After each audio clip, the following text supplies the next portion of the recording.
എല്ലാവർക്കും നമസ്കാരം. ഞാൻ ഗുഡ്സൺ കട്ടപ്പന. വീണ്ടും മറ്റൊരു വീഡിയോയിലേക്ക് എല്ലാവർക്കും സ്വാഗതം.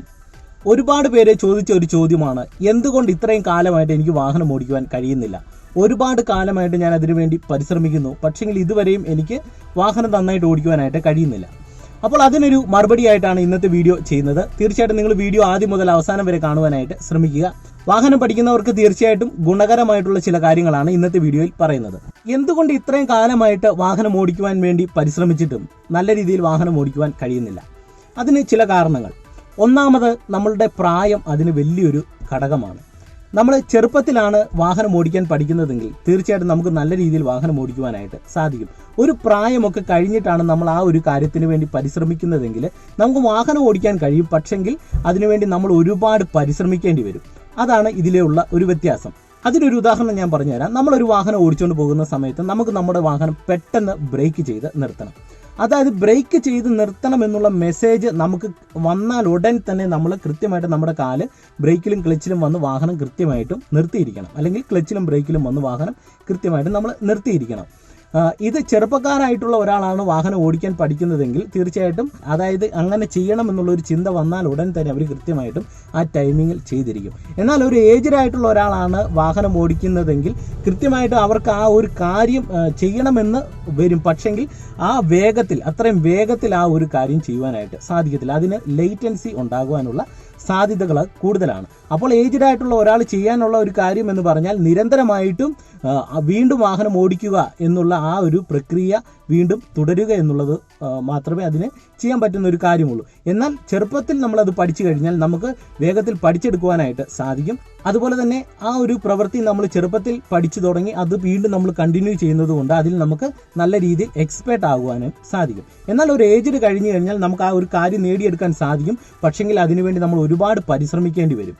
ചെറിയൊരു പരിശ്രമത്തിലൂടെ ആ ഒരു കാര്യം നേടുവാനായിട്ട് സാധിക്കത്തില്ല. അപ്പോൾ പ്രായപരിധി ഡ്രൈവിംഗ് പഠിക്കുന്നതിൽ വളരെ ഇമ്പോർട്ടൻ്റ് ആണ്. അപ്പോൾ നിങ്ങൾ ഏജ്ഡ് ആയിട്ടുള്ള ഒരാളാണ് വാഹനം പഠിക്കുന്നതെങ്കിൽ നിങ്ങൾ ഒരു കാരണവശാലും ചെറുപ്പക്കാരായിട്ടുള്ള വാഹനം ഓടിക്കുന്നവരുമായിട്ട് നിങ്ങളെ താരതമ്യം ചെയ്യാതിരിക്കുക. അതോടൊപ്പം തന്നെ നിങ്ങൾ ചെയ്യുന്ന ഡ്രൈവിംഗ് എന്ന് പറയുന്ന ഈ ഒരു പഠനം വീണ്ടും നിങ്ങൾ കണ്ടിന്യൂ ചെയ്യുക, നേടുന്നത് വരെ കണ്ടിന്യൂ ചെയ്യുക. ഈ ഒരു കാര്യമൊക്കെ നിങ്ങൾ ചെയ്താൽ തീർച്ചയായിട്ടും നിങ്ങൾക്ക് വാഹനം ഓടിക്കുവാനായിട്ട് സാധിക്കും.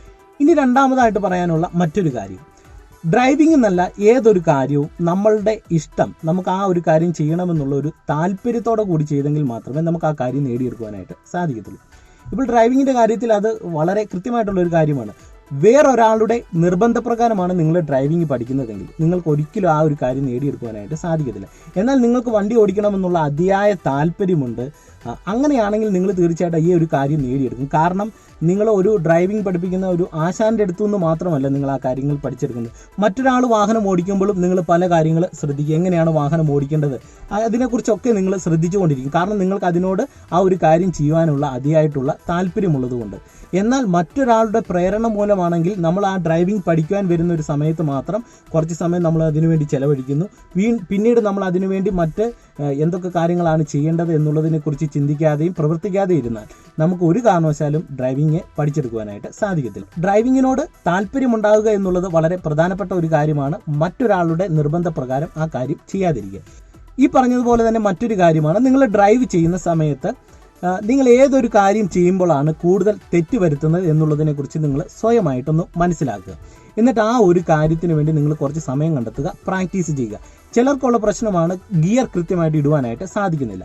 അപ്പോൾ അങ്ങനെയുള്ളവർ ചെയ്യേണ്ടത് ഒരു നിർത്തിയിട്ട ഒരു വാഹനത്തിൽ നിങ്ങൾ കയറി ഇരുന്നതിന് ശേഷം ഗിയറെല്ലാം ചേഞ്ച് ചെയ്ത് നിങ്ങൾ ഒന്ന് പ്രാക്ടീസ് ചെയ്യുക.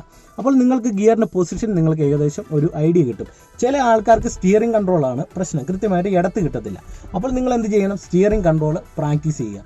അങ്ങനെ നിങ്ങൾ ഏതൊരു കാര്യത്തിലാണ് നിങ്ങൾ ഡ്രൈവ് ചെയ്യുമ്പോൾ നിങ്ങൾക്ക് ബുദ്ധിമുട്ടുള്ളത് ആ ഒരു കാര്യം നിങ്ങൾ പ്രാക്ടീസ് ചെയ്യുവാനും വീണ്ടും നിങ്ങളുടെ ഡ്രൈവിംഗ് പഠനം വീണ്ടും നിങ്ങൾ കണ്ടിന്യൂ ചെയ്യുവാനായിട്ട് ശ്രമിക്കുക. ഇനി നിങ്ങൾക്കൊരു മാനുവലായിട്ട് ഒരു ഗിയറുള്ള ഒരു വാഹനം നിങ്ങൾക്ക് ഓടിക്കുവാൻ വളരെയധികം ബുദ്ധിമുട്ടാണ് എന്ന് തോന്നിയാൽ നിങ്ങൾ ചെയ്യേണ്ട ഒരു കാര്യം, നിങ്ങൾ ലൈസൻസ് ഒക്കെ എടുത്തിട്ടുള്ള ഒരാളാണെങ്കിൽ തീർച്ചയായിട്ടും ഒരു ഗിയർ ഇല്ലാത്ത ഒരു വാഹനത്തിലേക്ക് നിങ്ങൾ മാറുക എന്നുള്ളതാണ് നിങ്ങൾക്ക് ചെയ്യാൻ പറ്റുന്ന മറ്റൊരു കാര്യം. ഗിയർലെസ് എന്ന് പറഞ്ഞു കഴിഞ്ഞാൽ ഓട്ടോമാറ്റിക് ആയിട്ടുള്ള കാറ്. ആ കാറിലാണെങ്കിൽ നമുക്ക് വാഹനം ഓടിക്കുവാനായിട്ട് കുറേ കൂടെ എളുപ്പമാണ്. കാരണം ഗിയർ ചേഞ്ചിങ് അങ്ങനെയുള്ള കാര്യങ്ങളൊന്നുമില്ല. നമുക്ക് ആക്സിലറേറ്റർ കൊടുത്തു കഴിഞ്ഞാൽ വാഹനം മുന്നോട്ട് നീങ്ങും. ബ്രേക്ക് ഉണ്ട്, ബ്രേക്കിൽ അപ്ലൈ ചെയ്താൽ നമുക്ക് വാഹനം നിർത്തുവാനായിട്ട് സാധിക്കും. അങ്ങനെ വളരെ സിമ്പിളായിട്ട് നിങ്ങൾക്ക് വാഹനം ഓടിക്കുവാനായിട്ട് സാധിക്കും. അപ്പോൾ നിങ്ങൾ കൂടുതലും ചെയ്യേണ്ടത് സ്റ്റിയറിംഗ് കൺട്രോളും അതുപോലെ തന്നെ ആക്സിലറേറ്ററും ബ്രേക്കിൻ്റെയും പ്രവർത്തനങ്ങളും ഒക്കെ നിങ്ങൾക്ക് കൂടുതലായിട്ടും ചെയ്യേണ്ടതായിട്ട് വരത്തുള്ളൂ. ഒരു മാനുവൽ കാറിൽ ചെയ്യേണ്ട കാര്യങ്ങൾ നിങ്ങൾക്ക് കൂടുതലും ചെയ്യേണ്ടതായിട്ട് വരത്തില്ല. അപ്പോൾ നിങ്ങൾക്ക് തീർത്തും ബുദ്ധിമുട്ടാണെങ്കിൽ നിങ്ങൾ അങ്ങനെ ഒരു കാര്യത്തിലേക്ക് മാറുക എന്നുള്ളത് മാത്രമേ അതിനൊരു ഓപ്ഷൻ ഉള്ളൂ. അപ്പോൾ തീർച്ചയായിട്ടും നിങ്ങൾക്ക് ഈ ചെറിയൊരു വീഡിയോ ഇഷ്ടമായെന്ന് പ്രതീക്ഷിക്കുന്നു. ഇഷ്ടമായെങ്കിൽ തീർച്ചയായിട്ടും ചാനൽ ഒന്ന് ലൈക്ക് ചെയ്യുക, ഷെയർ ചെയ്യുക, സബ്സ്ക്രൈബ് ചെയ്യുക, അതുപോലെ തന്നെ കമൻറ്റ് ചെയ്യുക. നിങ്ങൾ യൂട്യൂബിൽ തരുന്ന സപ്പോർട്ടിന് ഒരുപാട് നന്ദി.